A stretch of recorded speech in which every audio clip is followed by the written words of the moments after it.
Dale Clutterberg, Lee Emanuel going for Great Britain. Tom Farrell also dropping down to 1,500 metres, but they're up against two of the best in the world here in Suleiman, who recently broke the 1,000 metres indoor world record earlier this week, and Igida from Morocco, world and Olympic medalist. So a lot of talent in this 1,500 metre race, and the subtext of Brits trying to qualify for the World Championships in Portland in March. Two pacemakers on the outside. There's Igida and Suleiman next to each other. Igida has already run a very quick world-leading 3,000 metre 7:39 this year. But 1,500, he's no slouch at that either. Suleiman, as I've just said, in Stockholm the other night, ran 2:14 and bits for the 1,000 metres. Superb performance indoors, a new world record. Broke the record of Wilson Kipketer. Tom Farrell now working with Mark Rowland in the US, and Tom will be hoping to run the 3,000 metres in the World Championships. Has moved to third on the all-time list in that event, running the 1,500 here. And Lee Emanuel, who is no slouch at 3,000 either, is having a go at what he would consider, I think most people would consider his best event at 1,500 metres, particularly indoors, US based, but he's back home attempting to make the team.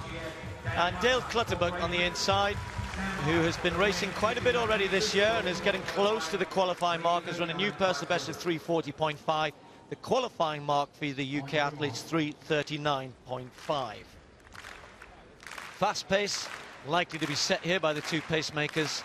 They've asked for about 1:53, 1:54 through 800 metres. So hoping, a little bit of pushing and shoving there. One or two others I hadn't mentioned, Hannes, I think it was, who just got in a little bit of a push with Tom Farrell towards the back of the field, but they've settled down. And Suleiman has gone very close to the two pacemakers, showing his intent right from the beginning. And Igida not too far away, and Lee Emanuel just moving up to take closer order. In between him, the two Kenyans, Bergen and Quebec. Yeah, Igida, I watched him race in that 3,000 metres where he just held off Kajelska on the final bend in Stockholm. Looked very, very strong, and he'll be looking to get as close to Suleiman as he can here today. They will all have watched that world record and seen how strong Suleiman looked, and will want to get as close as possible.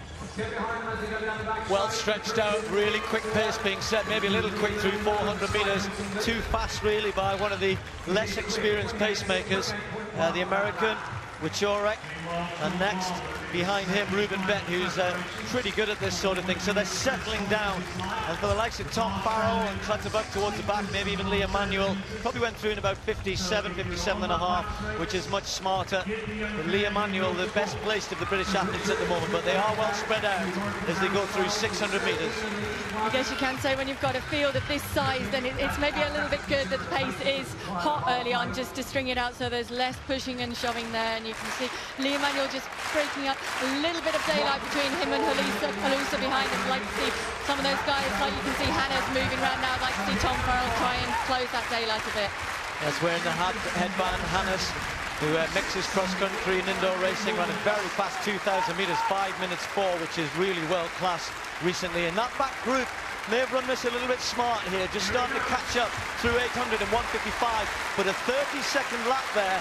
So it shows, you know, if you go out hard, then you slow down, you're just inviting everybody to bunch up behind you. So Bett now will try and stretch it, pick up the pace.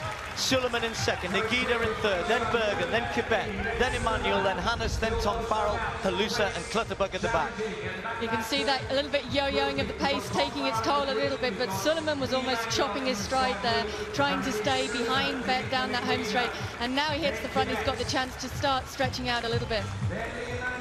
10 seconds slower through 1,000 metres than he ran in Stockholm, so this will feel easy to Suleiman. Hannes moving up, taking closer order now. Igida is there, the two Kenyans, Bergen and Quebec, and Emanuel well placed. Tom Farrell trying to close the gap now, but this is where the kick starts. Will Igida be able to stay and hang on to Suleiman, who's stretching out early here?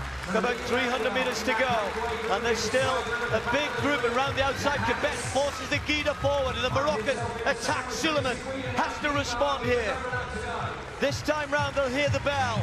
Igida in the front, Suleiman, the two Kenyans, Bergen and Quebec, then a gap. Emanuel moving into 5th place. Sullivan will have to work around Aguida, who can be very, very strong in the last 200. He's shown that in major championship and is stretching down the back straight. Sullivan can't get to him at the moment. And look at Aguida, kicks away again. Superb running from the Moroccan. Sullivan left trailing in his wake. World records or not, he can't catch Aguida. And Aguida, 3:34.94. Sullivan in second place. Quebec might have just nudged third, and certainly Lee Emanuel would have got a qualifying time there. I'm pretty sure around about 3:38, something like that. But that was very impressive.